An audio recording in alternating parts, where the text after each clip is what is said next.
Good afternoon, everyone, and welcome to the Canadian Management Centre, and specifically our webinar today entitled The Leader in You.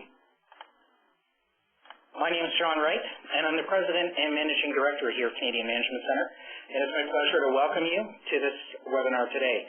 I'll be introducing our two key speakers in a minute, Christina Cleveland and Bill Williams, and before I do that, I just want to give you a quick run-through of what you're going to hear today. Just a bit of background information on who is CMC. I only have 2 slides on that, so it'll be very, very quick. Often on these webinars, we have Twitter fans, so if you want to involve yourself in a conversation today, I will give you some information on how you can do that using our hashtag. I also have some background research information today that will set the stage for today's topic, and then we'll flow right into the presentation with Bill and Christina. So who is Canadian Management Centre? Well, we're headquartered in Toronto, and I like to say that we are a multidiscipline training organization. We train over 15,000 people per year. We train people in project management through to communications training, and with a special focus on leadership training at all levels of the organization. I also like to say that we focus on delivering through multi-modalities. We have open enrollment public programs in virtually every major city across Canada. We also have customized learning solutions that we bring on-site to our clients. We can deliver in person or through blended learning solutions, and of course, we offer webcasts and webinars. What a lot of people don't know is that we're part of a global network, which is the American Management Association Global Network. It's a network of training companies in over 18 countries, and one of the benefits of that is that we leverage global best practice knowledge and also information assets, and we can deliver custom solutions anywhere in the world.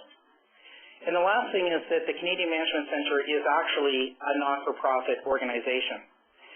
We started in Canada in 1963, and our lack of shareholder return mandate allows us to take all of our earnings and invest them back into the products and the solutions that we offer our clients.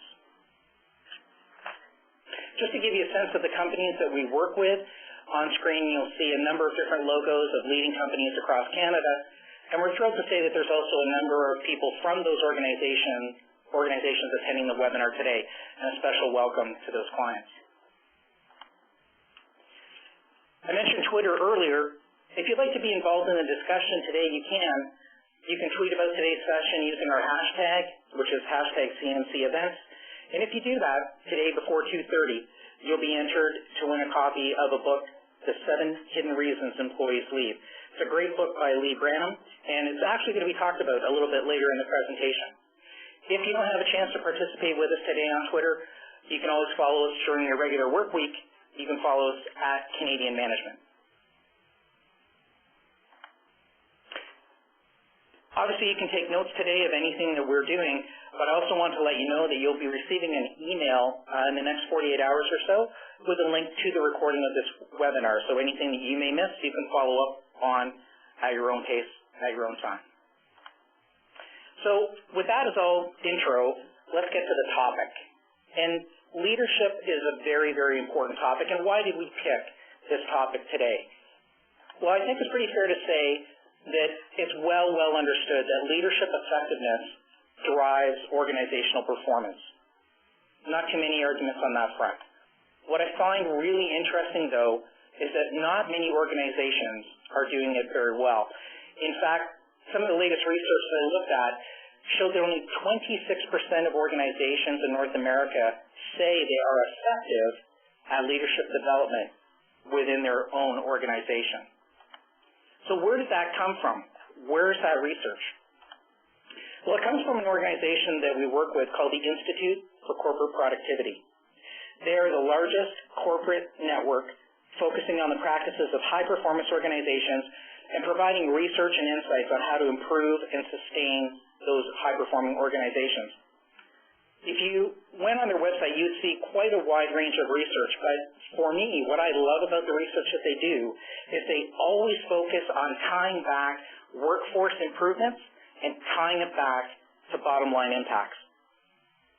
Canadian Management Centre is fortunate to have a partnership that allows us to have access to all their research, and we like to share and give this information freely to our clients and employees so that they can make organizations better. The study that I'm going to focus on the next slide is one of their more recent reports. It's the Critical Human Capital Issues of 2012. This report was collected in Q4 of last year and published in February of this year. And one of the things that's in that report is identifying the top 5 human capital issues for 2012. And again, as I said earlier, what they do is they really focus down on the things that allow organizations to be high performers. So when you look at the top 5 human capital issues, the number 5 one on the list was succession planning. 69% of organizations reported they felt that that was a very important element of their plans and something they needed to focus organizational resources on.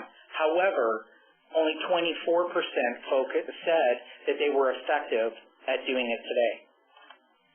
Number 4 on the list was manning organizational change. 79% of responding organizations said it was important for them, but only 26% said they felt they were effective at doing that. Talent management.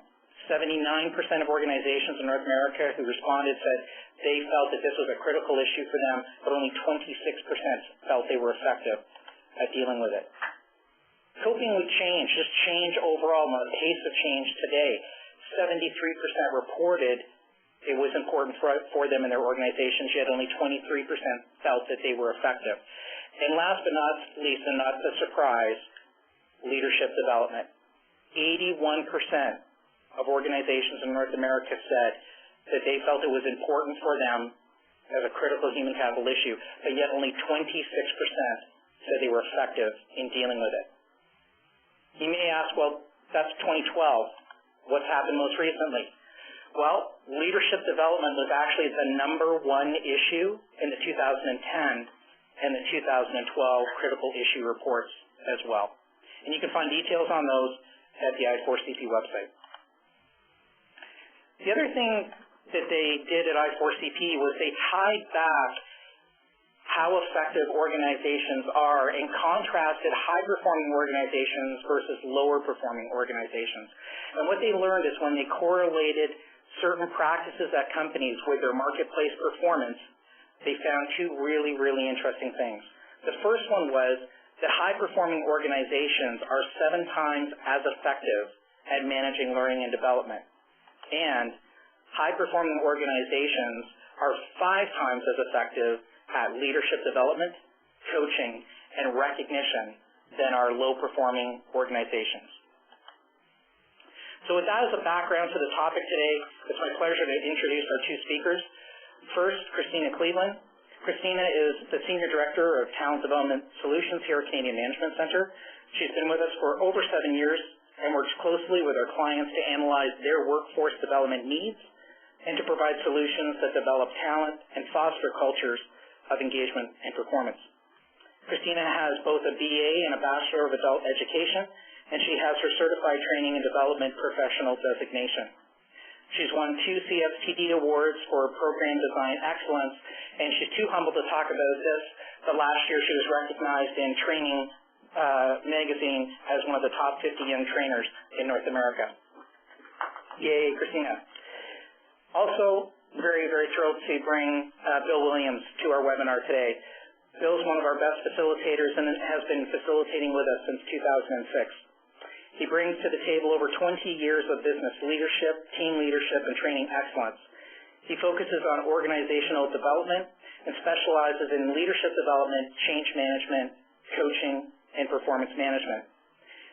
His background includes certification in organizational development from DePaul University in Chicago. And one thing I can guarantee you today is Bill is one of our high-energy, high-impact, highly engaging presenters, and it's a real pleasure to turn it over to him today. Bill? John, thank you so much. Christina, great to work with you again today. How are you? I'm doing well. Thanks, Bill. I'm excited to get through what we have to get through. And I'm going to be obviously giving the reins over to you, Bill, but I do want to just let everyone online know that we will have a Q&A panel. You'll notice a chat panel in the bottom right-hand corner of your screen. So we are going to accept questions that you may have for Bill or myself, and we'll try and integrate those into the dialogue today. Excellent. Thank you so much, Christina. Yes, really looking forward to it being interactive as much as we are online in a virtual webinar. Lots of opportunity for you to ask questions, but also pay attention. We'll advise the multitaskers as we go today that we do have a few polling questions, so we'd like to capture some information from you and gather some research. So what's our agenda for this afternoon?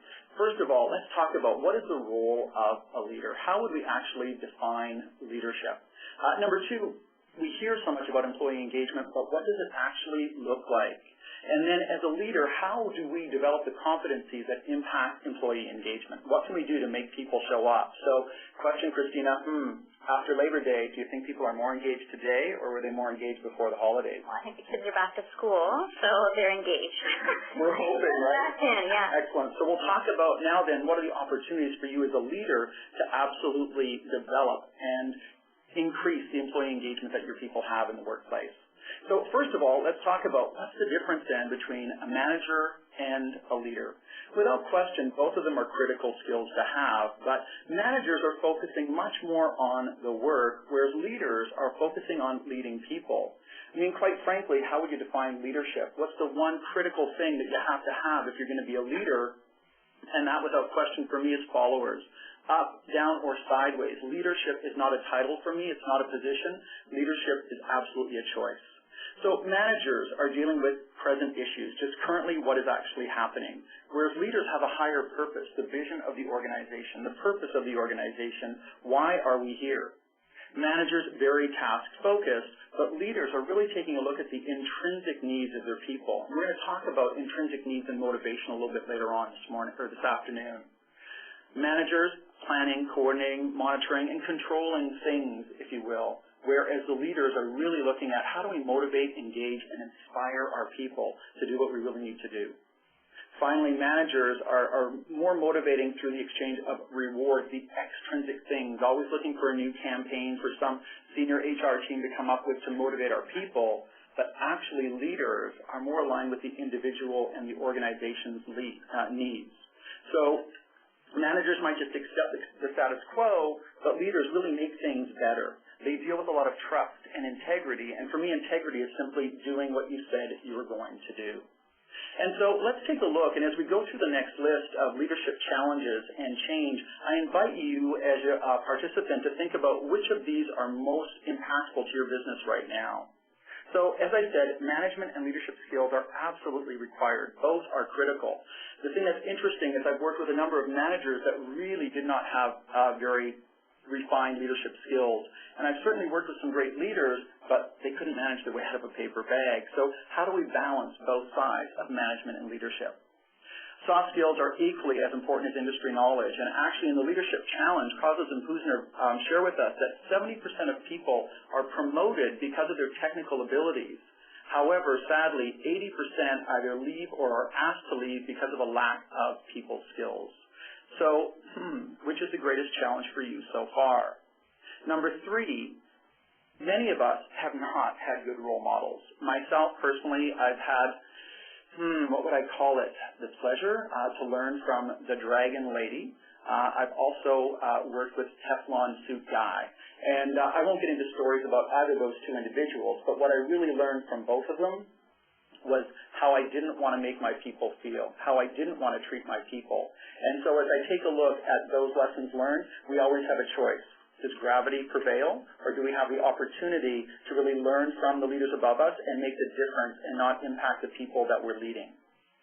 Traditional notions of authority carry very little weight now. We're going to talk about generational diversity, as you can see a few points down, but it's frightening to me how what used to be just a typical respect for leadership just doesn't carry weight anymore.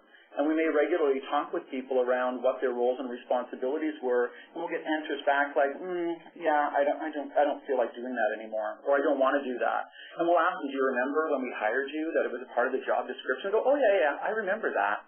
I just don't feel like doing it. Or think about it, how many of us have already or if you haven't had it yet, it's coming, someone's parent call to let you know that they weren't happy with the performance review. And so the notions of authority are very different now. Today, as John shared with you, we're going to share the true reason employees leave organizations. It's becoming clearer and clearer through research, and we're thrilled to have that data. We have always known it. The question is now we can actually prove it. And also, just that growing demand for purpose-driven goals. Are people knowing the context behind what we're doing and why we're doing it? What's interesting is in absence of clearly defined goals, people become strangely loyal to just daily acts of trivia. And so the most common trivia that I can think of is, send and receive. Every time we go out into a meeting, we're checking email. Every time we come back from a meeting, we're checking email. Is that really our highest purpose right now, to make sure that we respond to every single email? Or are there bigger goals for the organization at hand? So multitaskers, let me get your attention now. We'd really enjoy your participation in a survey. So Christina, let's see, what's the question? What's the main reason why you chose to leave? The last job that you left, what was the main reason you chose to leave? Let's take a look. So we're opening up a poll on the right-hand side of your screen. You'll have an opportunity to respond to the question, why did you leave your last job? So we're just interested in hearing your feedback. So you'll have about 30 seconds to respond to the poll. So please feel free to click on an answer and submit your responses. And then we'll revisit those results. So it'll just be a couple of moments, but it's always great to get some feedback from the audience. And, obviously we're asking for your opinion on this particular question, but you may have a perspective for individuals who are within your organization who may be selecting to leave the organization or their particular role. So the responses are coming in, which is great, and we'll also do a bit of a comparison to some of the hidden reasons why employees leave organizations. So the results will be posted in just a moment. And we'll see what the crowd has to say. So looks like no career growth opportunity tends to be coming in on the higher end. And there's also some options of none of the above that are coming in. And we appreciate, too, that given the challenges of the economy within the last several years, many people may have left their previous role simply because they were requested to, given downsizing and restructuring, and are now making their way back into the workforce. But the results should be posted, so you should have visibility to them. So no career growth coming in on top could also be a good reflection of what's going on within the generational and demographic makeup of our workforce right now. But feeling devalued and unrecognized coming out high, as well as feeling overworked and stressed.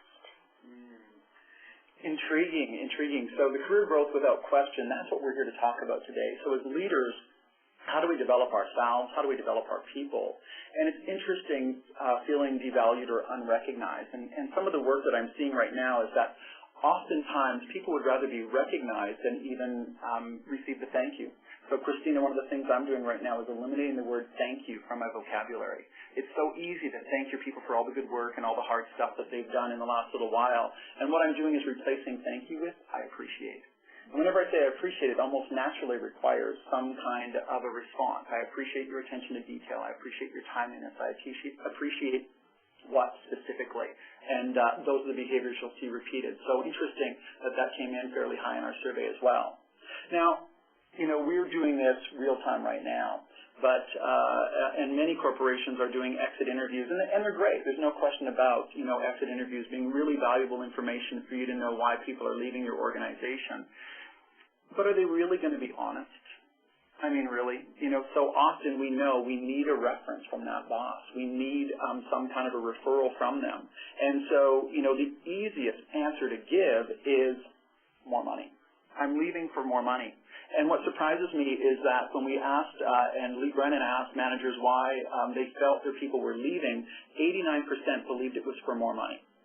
But I also know many times when people come to us and say, I'm being paid more by another corporation, we'll counter that. We'll offer a match. And what I find that's so amazing is that people are so often more committed to this new organization that they signed a contract with than us. So when we ask employees, when Lee Brennan looked at over close to 20,000 employees' data, here's what they actually shared with us. Only 12% actually left for more money. 88% left for other reasons. And so let's take a look at what Lee was able to do. He was able to categorize all of the reasons that he had from the 20,000 participants and put them into these 7 hidden reasons why employees leave. And so it's not what they expected. And that's more about the corporation. So oftentimes we oversell the organization, or maybe we undersell the organization, but at the same point in time, it's just simply they didn't expect that when they came to work for this company.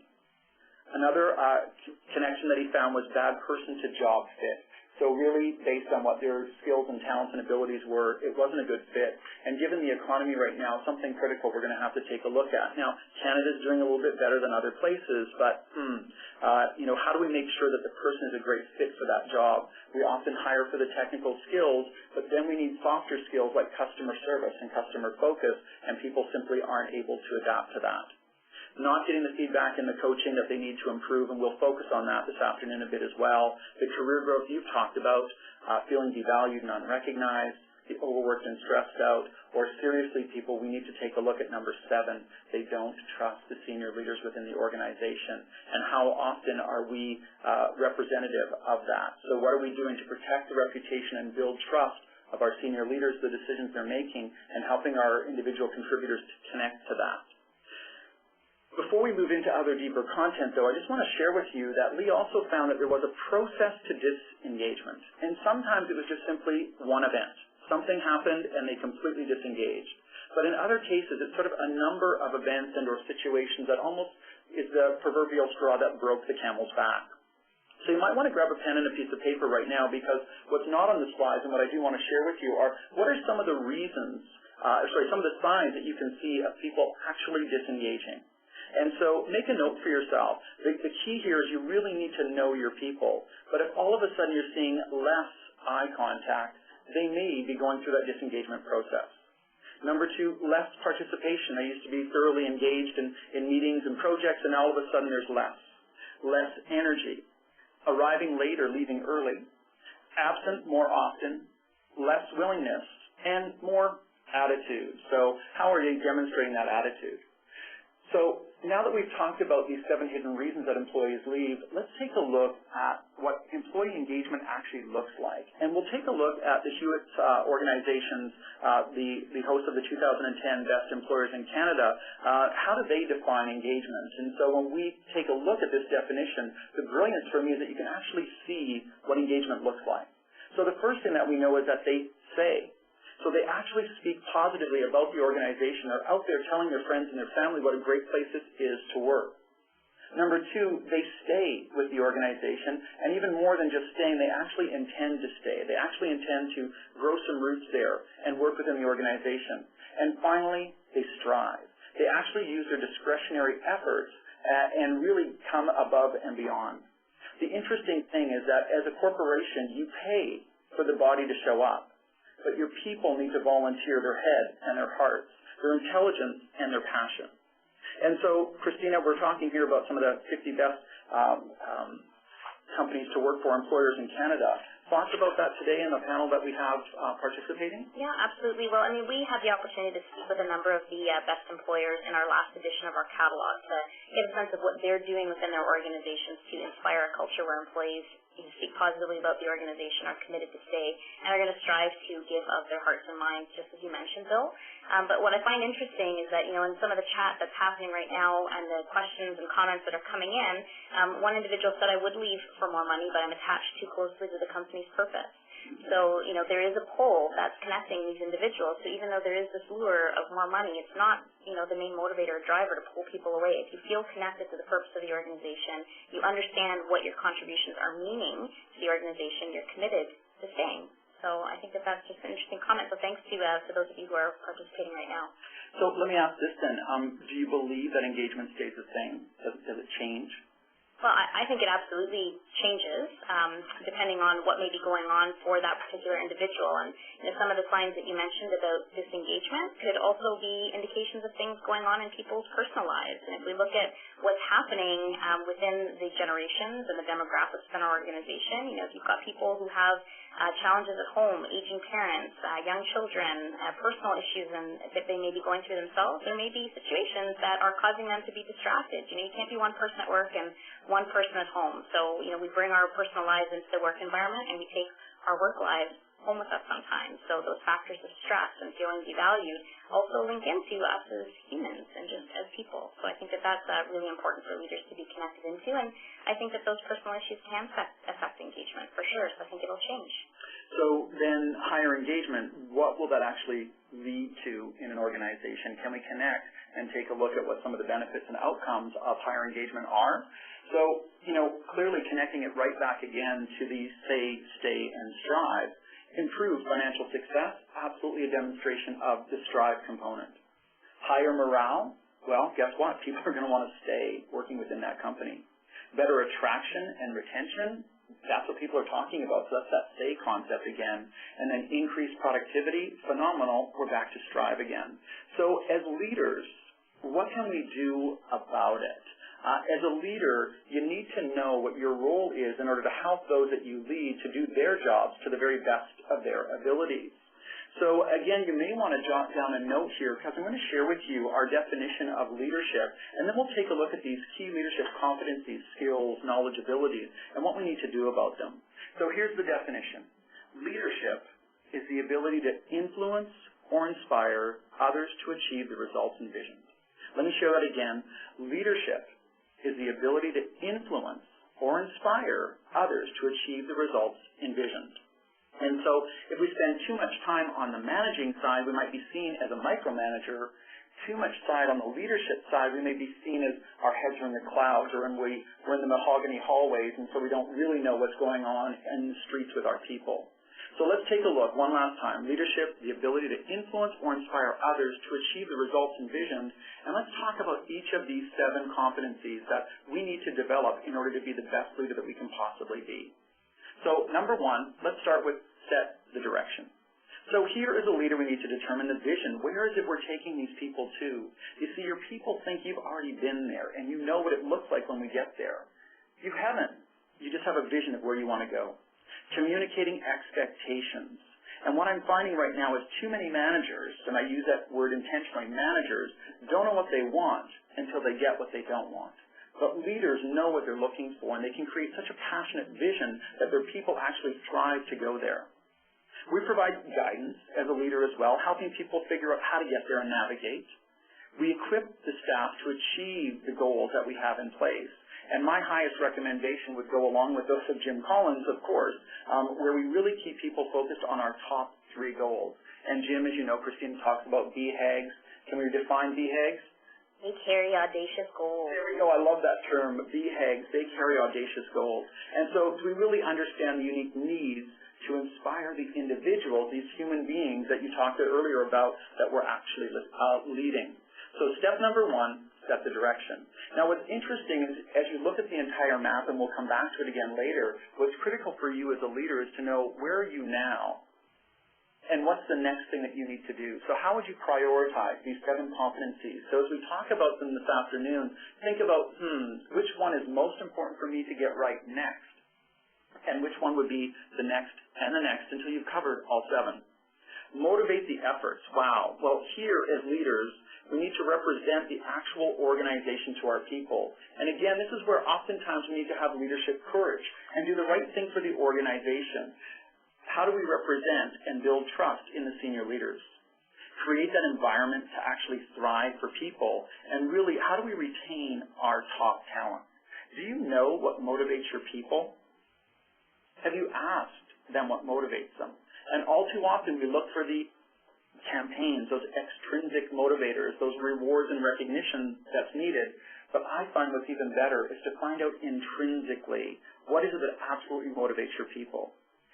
Canada is a little different than some of our friends south of the border and frankly around the world, but the war for talent is out there, and the social economic conditions that are out there in Canada, we're doing a little bit better. Christine, you've had some experience in Calgary. What's been happening in the Alberta market, would you say? Well, there's a boom, obviously, there, different than the rest of the country right now. So there absolutely is a strong war for talent that's happening, not just within Calgary and Alberta in particular, but really across Western Canada.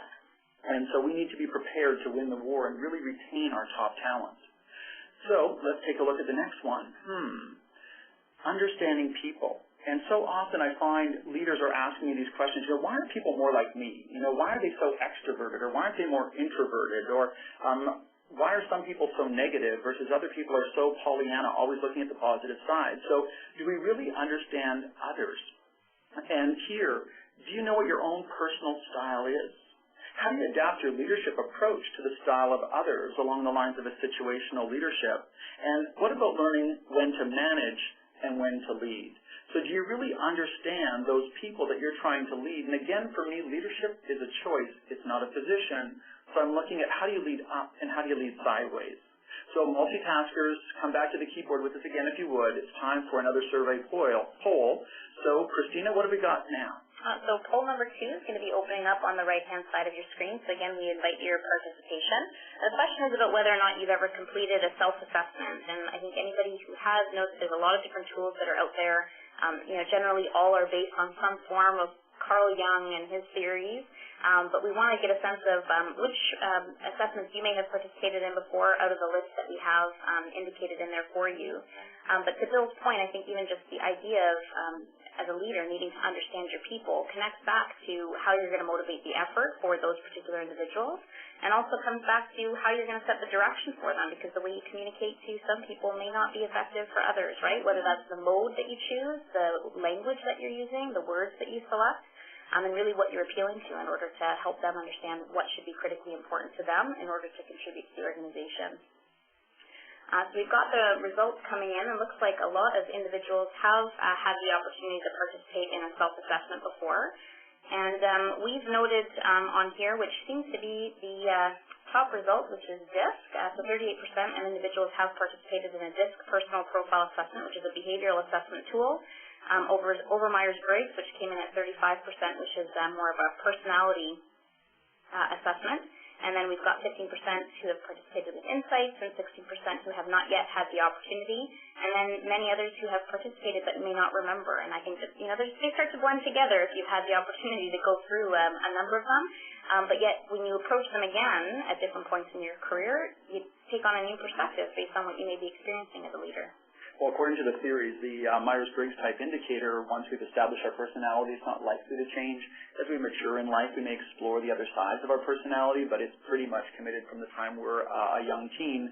What's nice about DISC is that it's such an applicable tool real time right now, and so depending on what you're focused on at work, your DISC personal inventory may actually change. So real time. What do we need to know? Right, and we've got a participant that's commenting on that, asking but how recently have you actually completed this? Because depending on what may be going on for you, what you may be required to be doing within your role, whether that's a natural preference or tendency for you or something that you really have to work on, it's important to do them more than once and, fairly often within our leadership careers.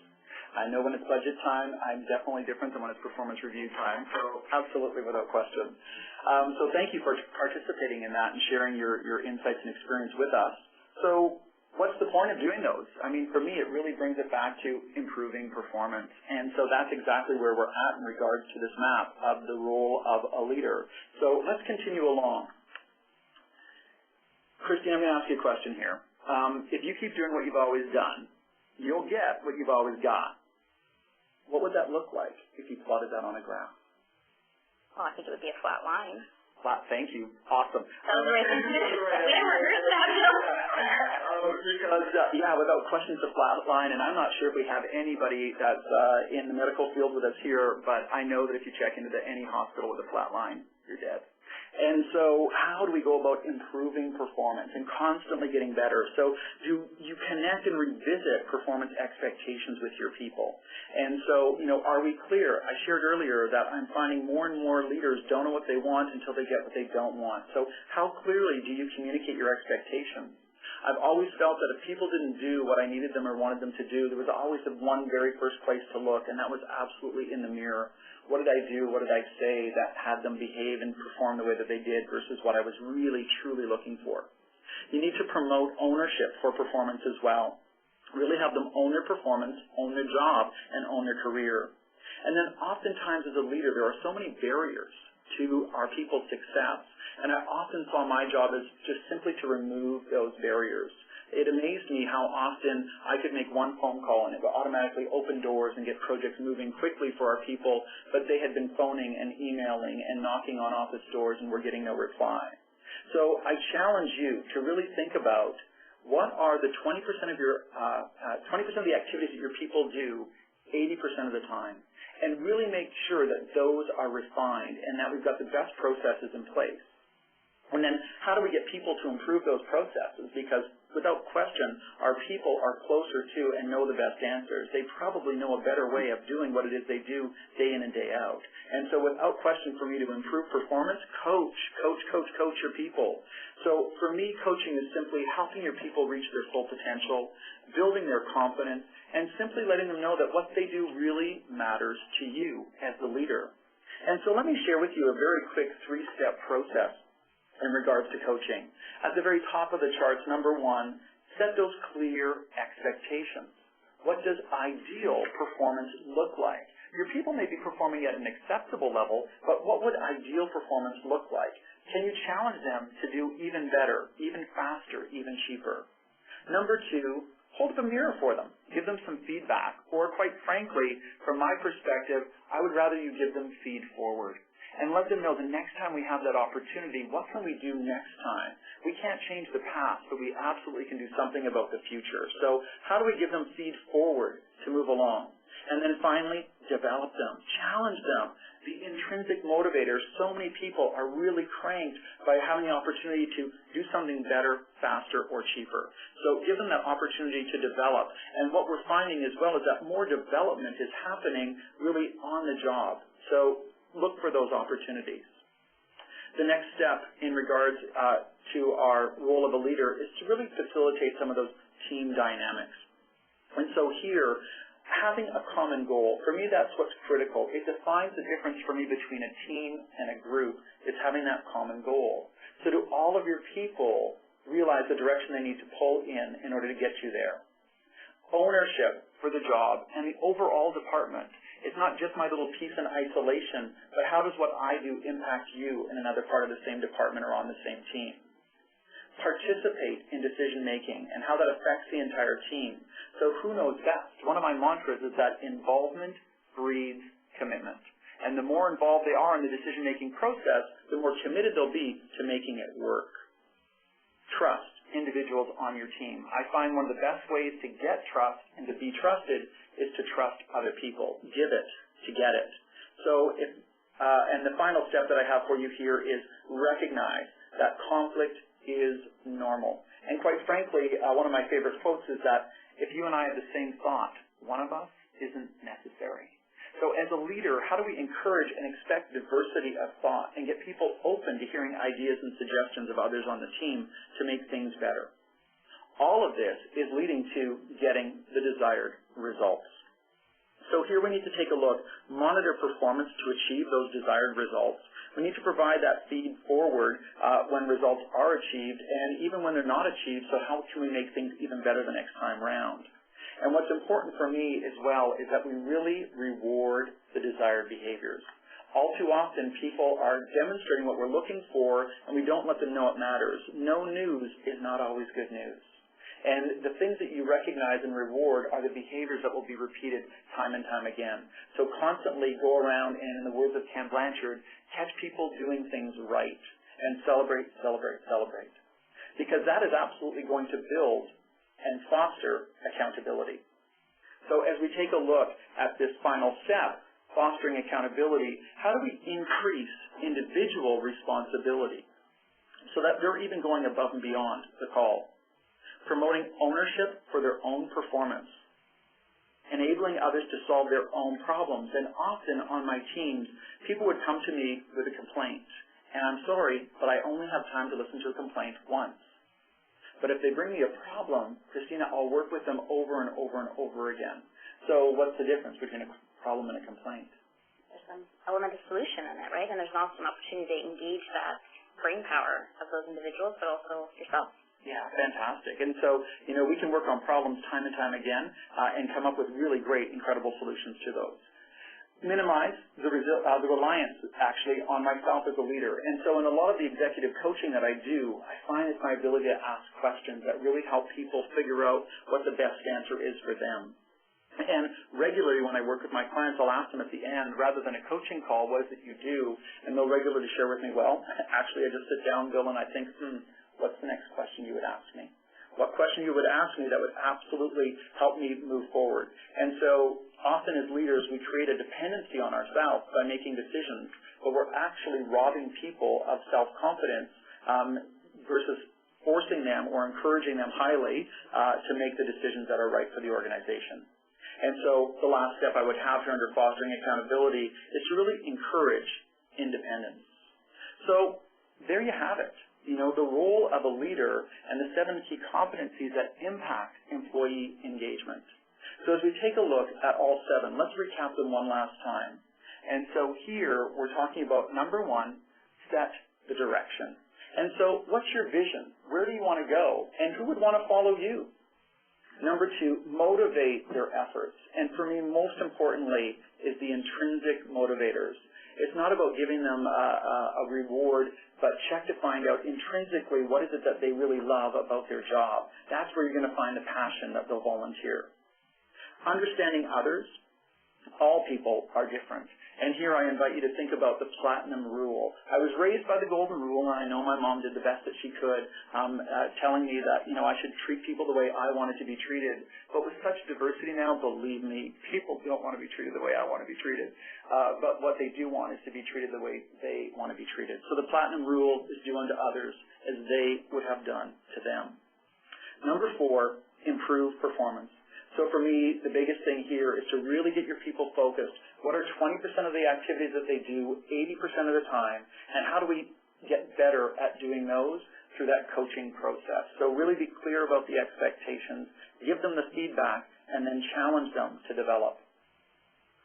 Step number 5 was to facilitate the team dynamics. Again, involvement breeds commitment. The more involved they are, the more committed they'll be to making it a success.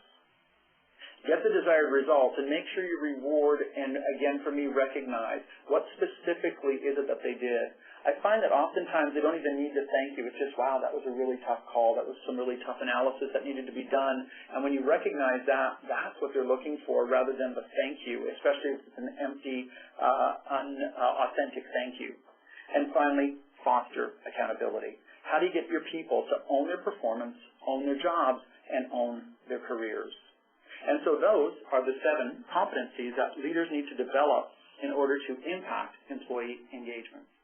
But from here, Christina, how do we go beyond? Well, so I just want to take a minute to pause here, though, Bill, when we're talking about these particular competencies. You know, it does just so happen that there are 7 competencies, and we talked about 7 hidden reasons employees leave. So there's not a direct connection between those 7 hidden reasons overlaid these competencies on top of that to sort of say that all of these competencies, or each of them is going to solve those 7 hidden reasons. True. But having said that, if a leader is demonstrating these competencies, sort of working through the process to effectively lead and engage their people, a leader has the ability to influence each of those 7 hidden reasons. So you have the ability to, you know, keep an eye on workloads of your team and make sure that they're not experiencing burnout. You have the chance to provide coaching and feedback to them to let them know how they're doing and what they can do to improve. You can build a career path for them so they understand how they fit into the organization and what their future could look like. You have the opportunity as a leader to also bridge the gap between senior leadership and your people. So translating the vision, what does that look like for you, but also providing feedback back up the food chain so that senior leaders are hearing from the front line and finding out what they need to address as an organization. If you're a customer-facing organization, that's where your customer feedback is going to come from, right? Mm-hmm. So I just think it's really important that we call that out, that leaders have the biggest influence and ability to impact employee engagement. But we did have a question that in the comments that came in about, you know, the difference between supervisors and managers, right? So it seems like there's a fine line between a supervisor's responsibility and a manager's responsibility, and how does that tie back in, Bill, to the idea of leadership and management skills? Well, for me, again, leadership is absolutely a choice. So I don't really care what's printed on your business card, John. Sorry, no offense. But whether you're the president or not, I don't care. Leadership for me is a choice. But I find that many individual contributors are actually the leaders on those teams. You know, as a supervisor or as a manager or as a director, you may go out and share this great vision with your people on the floor, and you go back to your desk and you're like, oh, wow, that was so amazing. Everybody loved that, and they're on board with me. It's incredible. And you go back to your desk and you sit down, and as a supervisor, you look around and you wonder, where'd everybody go? And you head on down to the coffee station. Sure enough, there everybody is surrounding the unofficial leader of the team. And so it's definitely a choice. As a supervisor, I would certainly focus on all of these competencies and be aware of the 7 hidden reasons employees leave and really do some honest reflection. And then as a supervisor, how can I improve my skills and abilities as a manager, and I'm assuming that supervisors have direct reports as well. But for me, again, the direct report relationship and who does a performance review isn't what really defines leadership. It's would someone follow you? And often as a director or senior leader in organizations, I've taken coaching from my individual contributors around the analysis work that they've done and the numbers that I need to now present to the senior leaders in the organization. So I take coaching out. I hope that answers the question. And I think it's just more than just the day-to-day, right? Mm-hmm. It's more than just the, getting the job done. It is about how you get the job done, and if you're getting that done and achieved through people, then it's about engaging those individuals. So. Yeah, and developing them. Yeah. So you asked the question about how do we go beyond, Bill, and one of the things that Bill and I are very fortunate with in our roles is that we have the opportunity to work with a number of different clients in different sectors, so public and private, and a number of different industries. And at CMC, in the work that we do, one of the things that we definitely get asked by our clients is what are other organizations doing, whether it's to develop their leaders, to improve communication, to foster a culture of engagement. So we do feel like we have this hub of expertise and experience, and we have this ability to bring organizations together and share some of their best practices and share some of what we're learning about what's working in organizations today and how different organizations are, in fact, looking to engage and develop their leaders in order to be able to foster cultures of engagement. So what we have done is created a program called Go Beyond, which essentially is the best of our best. So what we have taken the opportunity to do is look at the organizations that we've been serving, and what we find is that while we're all special and we're all unique, we're not different, and we're bumping up against the need to develop the same competencies as it relates to leadership development. And to John's point earlier, that one of the critical human capital issues is how are we developing leadership? How are we growing leaders within our organization? We've got a shifting demographics within our workforce, the need to be able to develop experienced leaders, but we also have people who may not want to be in leadership roles. And we have also the individuals that may not have the formal title or authority, but are required to step up and take on leadership responsibilities. But we do know that an engaged workforce directly impacts the bottom line, so they have the ability to produce more. And we also know that frontline leaders have the greatest impact on influencing a culture of engagement. So our Go Beyond program, which we'll go through a bit of an overview for you, is based on solid research on how to enable frontline leaders to be able to be effective within their roles to engage their employees. So the outcomes for this particular program are focused on providing leaders with many of the skills that we talked about and that you reviewed already, Bill. The program is all founded on the role of a leader model that you just introduced, and is really focused on helping leaders understand how they can set the direction for their people, how they need to understand and engage people as individuals, how they need to facilitate team dynamics, build trust and credibility with their employees, communicate effectively but with diverse audiences. So to your point, Bill, about the fact that there's so much diversity in our workforce right now that we have to be really aware of our preferences and tendencies so that we're not talking to people the way we like to be communicated to, but we are really getting our messages through to those individuals. And looking at the modes that we select, how do we make sure that we're not stuck behind our computers and on email and BlackBerry or iPhones all the time, although given the busy nature of our schedules and the fact that many leaders get stuck in meetings all day, that ends up being the last resort and the only choice that we feel that we have. But how do we get in front of our people and get those face-to-face conversations going? So this program does look at providing leaders with the skills to manage through that. But essentially what we are trying to do is help leaders execute on business strategy, help create a culture that will attract and engage talent, but also grow and retain them within their organizations. And really, how do we create leaders that will foster accountability within their organization, facilitate team dynamics, to your earlier point, and build collaboration and trust amongst their teams. So what we found with our clients is that it's critically important to establish a consistent leadership approach within the organization. And I just want to come back, though, to something you mentioned, which is leadership at all levels, right? Yeah. So it's like these philosophies and principles are not just about frontline leaders. It's about creating a culture. It's like a monkey see, monkey do type thing, right? So you've got frontline leaders who are, showing employees that are following them how to be, how to exist within a culture that is engaged and that is driving towards performance, but they're also modeling the behaviors really for senior leaders as well in some cases. So you kind of got these leaders that are stuck in the middle, right? Almost contagious then is what we're hoping for. Well, I think that would be ideal. If smiles are contagious, then leadership best practices are also contagious. Absolutely. So the overview of the program is laid out for you, and one of the things that we'll do when we're following up with the session recording, we will follow up with some more information for you if you're interested and if this is a need for you. But the program that we've developed is really directed to focusing on helping leaders develop themselves. So how do you really take a look at yourself as an individual, as a contributing employee, and as a leader? So what are the expectations that you have of yourself, but also the expectations that your senior leaders have of you and employees have of you as well? And then how do you take a look at developing your people, and how do you improve performance within your respective team and organization? And ultimately, it does come down to leaders are responsible for delivering results, right? It's about collaborating to be able to achieve results through people, not just actually delivering on the bottom line. So that is sort of the structure of the program. It is a modular curriculum, and the intention behind that, and Bill and I have worked with a number of different clients who are looking for modules that can be delivered in a shorter period of time. The reality is we can't get people into a classroom session or a virtual classroom session for 3 days, 2 days, and even 1 day sometimes can be a challenge.